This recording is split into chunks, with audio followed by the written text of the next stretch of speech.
Bom dia, querido Marcos Dantas, né? A todos vocês, queridos ouvintes do nosso Sistema Rural de Comunicação. Graças a Deus que nós estamos, desde o início de julho, nos preparando com esse plano de reabertura, sabendo que mais cedo ou mais tarde iria chegar esse momento.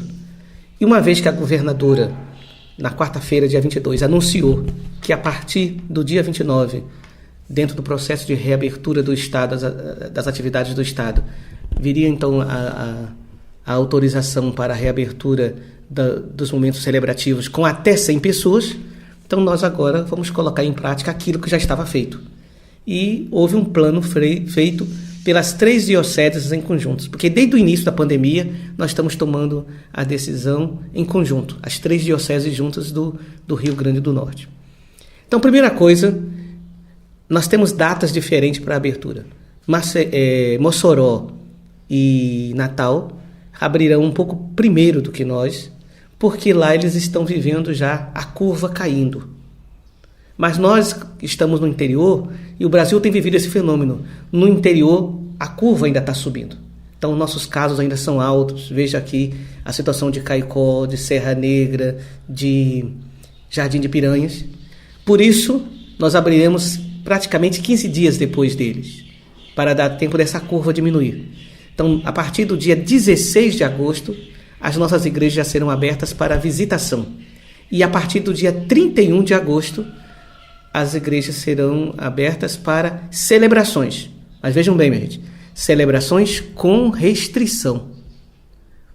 O decreto do governo do Estado autoriza celebrações com até 100 pessoas. O decreto nosso, dos bispos, falam de 30%. Então, 30% desde que não ultrapasse 100 pessoas. Deixa eu explicar, 30%. Se uma igreja comporta 100 pessoas sentadas, então 30% são 33 pessoas. Agora, esses 30% não podem passar de 100 pessoas, que é o limite máximo autorizado pelo governo do Estado. Antônio, esse limite máximo, por exemplo, de pessoas, vale para todas as celebrações na igreja, desde missa, novena, reuniões, ou para cada celebração tem uma quantidade diferente? Em princípio, esse número é para as celebrações das missas. Mas, por exemplo, nos outros sacramentos, batismo, matrimônio, também vamos ter restrições. Por exemplo, só com uma presença pequena de fiéis, né? Porque toda a preocupação o isolamento social exige essa limitação, né? Daqui a pouco, quando nós formos falar de cada sacramento, eu posso explicar melhor, né, para não dar uma resposta agora e depois ter que construí-la depois. Mas que a gente tem isso na cabeça. Para as celebrações das missas, a autorização é para até 30%, ou no máximo 100 pessoas, dependendo. Quer dizer, esses 30% não pode passar de 100 pessoas. Por exemplo, uma igreja grande, 30% pode dar mais de 100 pessoas. E nós não podemos passar desse limite. Agora, em grandes celebrações, por exemplo, como é que vai ser essa questão do acolhimento? Digamos que já tivemos a capacidade total completa. Quem é que vai ter essa habilidade de conversar com o fiel? Também vocês pensaram nessa situação? Marcos, cada paróquia depois agora vai ter que ver como se adaptar. Por exemplo, em outras dioceses que já abriram antes de nós, o critério tem sido usado o quê? As pessoas ligam para a casa paroquial, ligam para a secretaria e reservam seu lugar e recebem uma ficha, seja lá o que for, né, para que tenha seu lugar garantido. Então, tirar da nossa cabeça que nós não vamos ter grandes celebrações. Quando eu falo grandes celebrações com um número grande de fiéis. Multidão, minha gente, só depois de vacina. Enquanto nós não tivermos vacina, não é possível ter multidão. Nós vimos, por exemplo, Réveillon no Rio de Janeiro, Carnaval está sendo cancelado, e esses lugares todos. Então também nós não temos como fazer as festas de padroeiro como costumamos fazer. Quem viu o protocolo, existem vários critérios que as paróquias terão que obedecer, a começar da higienização. Como é que será essa higienização? Primeiro, Marcos, todo mundo precisa usar máscara. Segundo, a igreja precisa fornecer também álcool e gel na entrada para as pessoas, na hora da comunhão as pessoas também passarem álcool e gel, o distanciamento, né?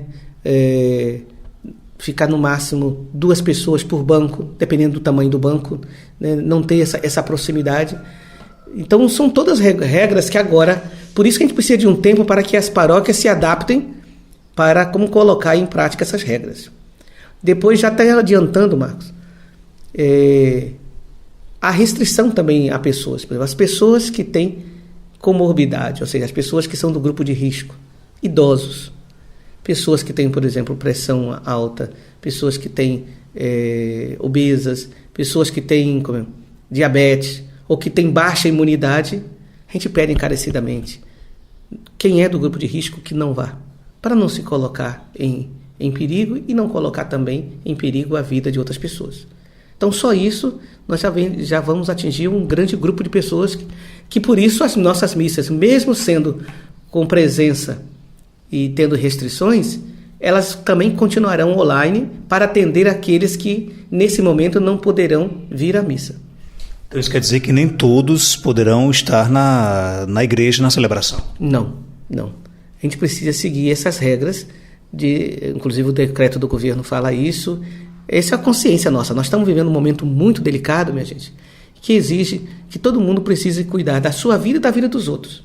Se eu adoeço, eu ponho minha vida em risco, mas ponho em risco também a vida de outros irmãos. Esse cuidado, ele é muito maior, por exemplo, na população idosa, que a gente sabe que em grande massa frequenta a igreja? Com certeza. Dentro do grupo de risco, os idosos têm uma parcela muito grande. E nós precisamos ter um zelo, né? Os idosos são nossas raízes, disse o Papa Francisco. Nós precisamos cuidar muito bem de nossas raízes. Então, dizer assim, as igrejas agora voltou tudo normal. Não é um normal, é um novo normal que nós estamos vivendo, com bastante restrições. A normalidade ainda vai demorar muito e, com certeza, algumas coisas que vieram para ficar e algumas coisas antigas não poderão mais continuar. Dona, a gente sabe que muitos movimentos pastorais da nossa igreja têm à frente, por exemplo, pessoas idosas. Os ministros da Eucaristia também, nós temos muitos idosos.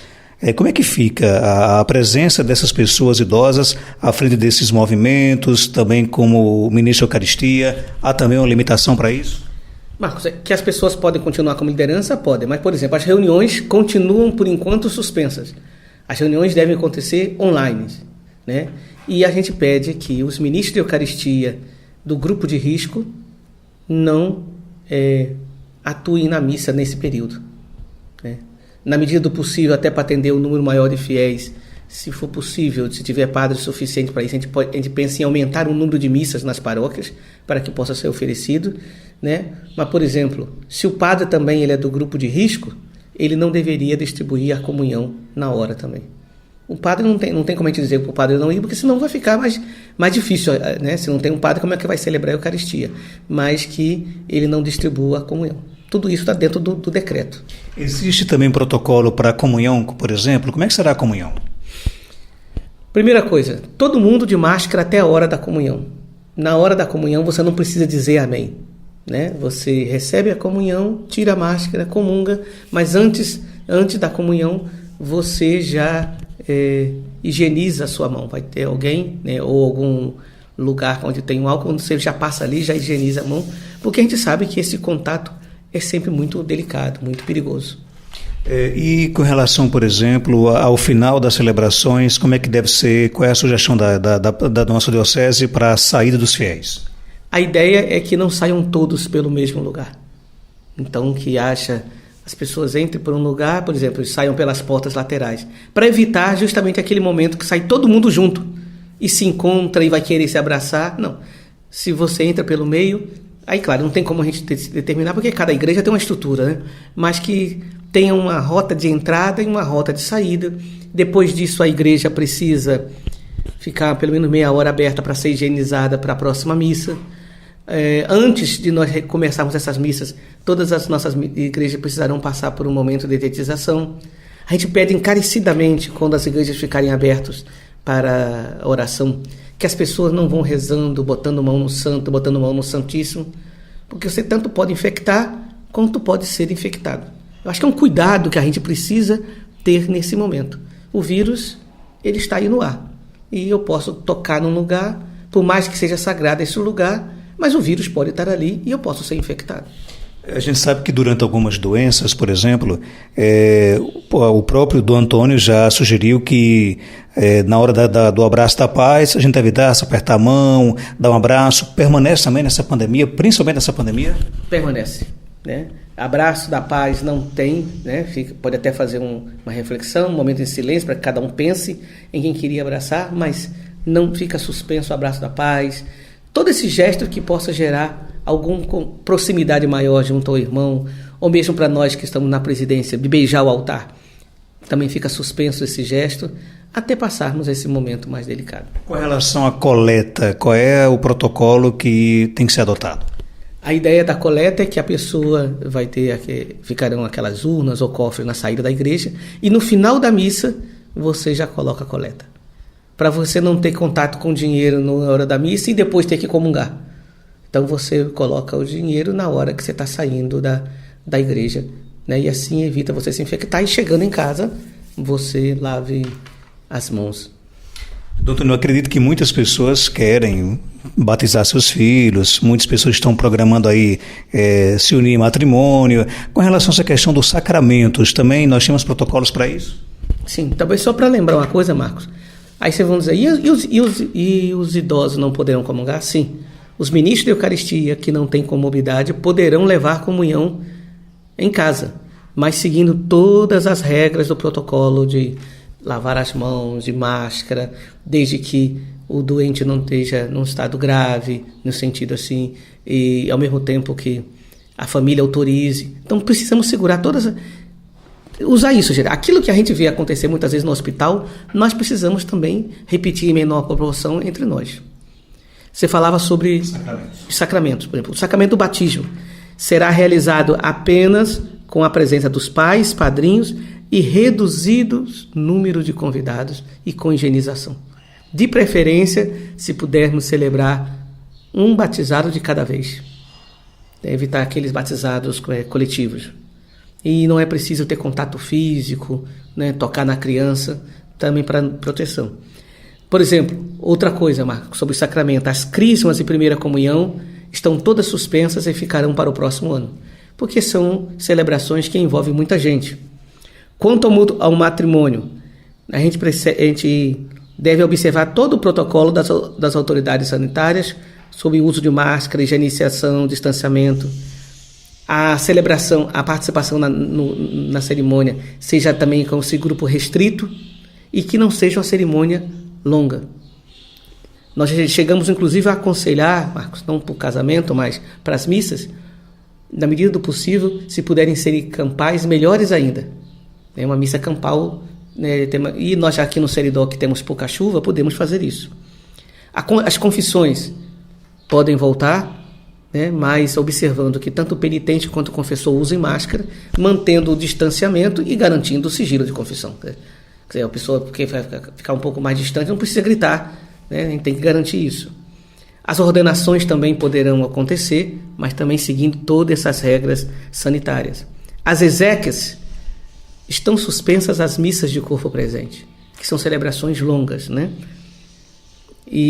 Mas as exéquias a gente pede que não sejam celebradas na igreja, até porque a igreja também ela é lugar que outros fiéis vão estar se reunindo ali, considerando a particularidade de cada lugar, que elas sejam realizadas preferencialmente ou no centro de velório ou na porta dos cemitérios, ou se não for possível, na saída das casas, na hora que o corpo estiver saindo da casa, faça ali, para poder também evitar aglomerações. As reuniões pastorais estão todas suspensas, e em relação à festa dos padroeiros, um decreto que é específico aqui para Caicó. Como nossas festas de padroeiro têm uma participação muito grande de fiéis, aqui em Caicó, até segunda ordem, todas as festas de padroeiro serão online, como aconteceu com a festa de São João em São João do Sabugi e Cerro Corá, como está acontecendo com a festa de Santana em Caicó e em Currais Novos. Então, até segunda ordem, todas as festas de padroeiro no Seridó serão online, porque a gente sabe que o nosso povo é muito devoto, corre risco de fazer aglomeração, e aglomeração é risco. Os protocolos aí colocados para o conhecimento das pessoas, o senhor espera, estamos aí há quase 5 meses, né, sem pessoas presentes nos templos religiosos. Espera que a população realmente colabore? Você acha que as pessoas vão aceitar realmente essas condições? Eu creio que sim, Marcos. Acho que o povo é bastante consciente, né? Pode ser que na primeira hora tenha um frenesi, mas depois nós vamos tomando consciência de que a situação não é para a gente viver com desespero, mas é uma situação grave. Então exige de nós muita responsabilidade. E como igreja que nós somos defensores da vida, defendemos a vida desde a concepção até a hora da morte, precisamos garantir a vida nesse momento e não expor a vida das pessoas ao risco. Sobre semana passada que precisaria de cautela e só voltaria realmente numa situação que depois, por exemplo, não tivesse que suspender as atividades mais uma vez. Então, o senhor está convicto de que dia 31 de agosto é realmente o momento de voltar sem o risco de fechar as igrejas novamente? Olha só, Marcos, entre o decreto da governadora e a execução aqui, ainda nós temos mais um mês pela frente. Se as autoridades sanitárias acham que agora já era momento, eu acredito que 30 dias depois nós temos mais garantia do que isso. Agora, se por acaso tivermos, né, uma segunda onda, né, aí vamos ter que passar o que alguns lugares passaram. Mas se nós fizermos isso, gente, com responsabilidade, se conseguirmos fazer essa curva diminuir, né, e aí eu faço um pedido encarecidamente à população de Jardim de Piranhas. Eu estou muito preocupado, tenho comentado muito de vocês, tenho rezado muito por vocês. Façam o melhor possível para que isso diminua, para que a vida de vocês não esteja em risco, mas nós devemos também aprender com o exemplo de Jardim de Piranhas, para que também nossas cidades não passem por situações tão delicadas. Nesses 5 meses, Dom Antônio, como é que tem sido o contato do senhor com os paroquianos, né? Com as igrejas fechadas, com as cidades realizando suas festas online? As pessoas têm procurado, os fiéis têm recorrido ao bispo, têm até feito solicitações. Dom Antônio, pelo amor de Deus, abra as igrejas. Como é que está essa relação do bispo com os seus fiéis? Marcos, eu procuro ser presente. Celebro todos os dias nas redes sociais. Aqui, por exemplo, de segunda a sábado eu celebro no Mosteiro das Clarissas e as pessoas podem me acompanhar pelo Sistema Rural de Comunicação, pela 102.7. Final de semana, celebro ou no Santuário e a partir de junho na Catedral, às 8h30 da manhã, e a missa é transmitida pelo Sistema Rural de Comunicação, é transmitida pela TV Curtição, pelas redes sociais. Então, todos os dias eu tenho feito uma pequena mensagem, um videozinho de até 5 minutos, refletindo sobre o Evangelho do dia. Então, eu tenho procurado ser presença na vida das pessoas. Ao mesmo tempo, eu tenho procurado ficar em casa, porque é uma questão de lógica. Quando a gente diz fique em casa, eu também preciso ficar em casa. Primeiro porque eu sou do grupo de risco. Eu tenho questão respiratória, né, eu tenho rinite alérgica e sou diabético. Mas, ao mesmo tempo, mesmo que eu não fosse do grupo de risco, Marcos, é uma questão também para não expor a vida das pessoas.